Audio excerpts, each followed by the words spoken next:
ஓம்.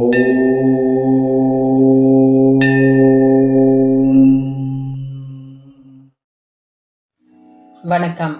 ஆண்டாள் அருளிய திருப்பாவையின் முதல் 9 பாடல்களில் தோழியை எழுப்பி பெருமாளை பக்தி செய்வதற்காக செல்ல வேண்டும் என கூறிய ஆண்டாள் நாச்சியார் இன்றைய 10வது பாடலில் இறைவனை வேண்டி விரதம் இருந்தால் நமக்கு என்னவெல்லாம் கிடைக்கும் என்பதையும் விரதம் இருப்பதன் அவசியத்தையும் குறிப்பிட்டுள்ளார். திருப்பாவை பாசுரம். நோற்றுச் சுவர்க்கம் புகுகின்ற அம்மனாய் மாற்றமும் தராரோ வாசல் திறவாதார் நாற்ற துழாய்முடி நாராயணன் நம்மால் போற்றப் பறைதரும் புண்ணிய நாள் பண்டொரு நாள் கூற்றத்தின் வாய்வீழ்ந்த கும்பகர்ணனும் தோற்றும் உனக்கே பெரும் துயில் தந்தானோ ஆற்ற அனந்தலுடையாய் அருங்கலமே தேற்றமாய் வந்து திரவேலோர் எம்பாவாய். விளக்கம். முற்பிறவியில் எம்பெருமான் நாராயணனை எண்ணி நோன்பிருந்ததன் பயனாக இப்போது ஸ்வர்க்கம் போல சுகத்தை அனுபவிக்கின்ற பெண்ணே என்று ஆண்டாள் கூறுகிறாள். இதன் மூலம் விரதத்தினுடைய முக்கியத்துவத்தை பற்றி சொல்லுகிறாள். உன் இல்ல கதவை திறக்காவிட்டாலும் பரவாயில்லை, பேசவும் மாட்டாயோ என்று தோழி மீது கொண்ட அன்பை வெளிப்படுத்துகிறாள். நறுமணம் வீசும் துளசியை தலையில் அணிந்துள்ள நாராயணனை நாம் போற்றி பாடினால் அவன் நம் நோன்புக்குரிய பலனை உடனே தருவான் என்பதன் மூலம் இந்த பிறவியிலும் நாம் இறைவனை பக்தியுடன் வணங்க வேண்டும் என்று வலியுறுத்துகிறாள். முன்னொரு காலத்தில் கும்பகர்ணன் என்பவனை தூக்கத்திற்கு உதாரணமாக சொல்லுவார்கள். உன் தூக்கத்தை பார்த்தால் நீ அவனையும் தோற்கடித்து விடுவாய் போல தெரிகிறது. சோம்பல் திலகமே, கிடைத்தற்கரிய அணிகலனே என்று தோழியை புகழ்ந்து பாடி அவளை எழுப்புகிறாள். யாராவது நன்றாக தூங்கினால் சரியான கும்பகர்ணன் என்று சொல்லுவோம். இது ஆண்டாள் பல்லாயிரம் ஆண்டுகளுக்கு முன்பே சொன்ன நகைச்சுவை என்பதை இந்த பாடல் தெளிவுபடுத்துகிறது.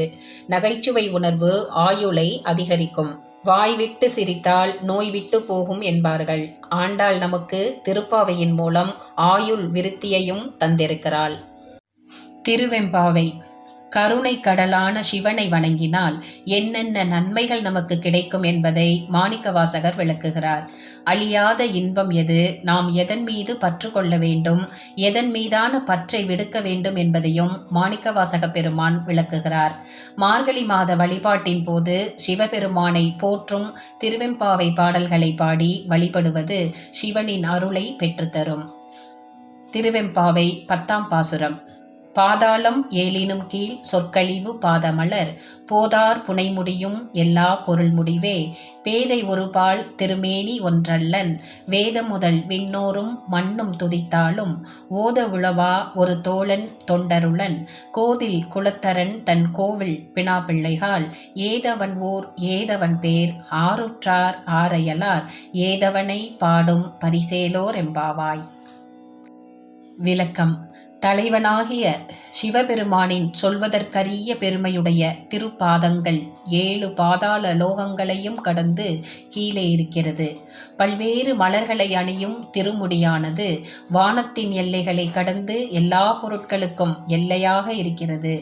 சக்தியை மேனியில் ஒரு பாகமாக கொண்டதால் அவன் ஒருவனல்ல என்பது நிஜமாகிறது. வேதங்களும் விண்ணவரும் பூலோகத்தினரும் ஒன்று சேர்ந்து துதித்தாலும் அவன் புகழை பாடி முடிக்க முடியாது. யோகிகளுக்கும் ஞானிகளுக்கும் அவன் நண்பன். ஏராளமான பக்தர்களை பெற்றவன். அவனுக்கு ஊர் எது, அவனது பெயர் என்ன, யார் அவனது உறவினர்கள், யார் அவனது பக்கத்து வீட்டுக்காரர்கள், எந்த பொருளால் அவனை பாடி முடிக்க முடியும், சொல்ல தெரியவில்லையே என்பது பொருள். உலகிற்கே அம்மையாகவும் அப்பனாகவும் விளங்கும் சிவபெருமானுக்கு தனக்கென்று ஒரு தாய் வேண்டும் என நினைத்து தனது அடியார்களில் ஒருவரான காரைக்கால் அம்மையாரை தனது தாயாக ஏற்று அம்மையே என்று அழைத்தார்.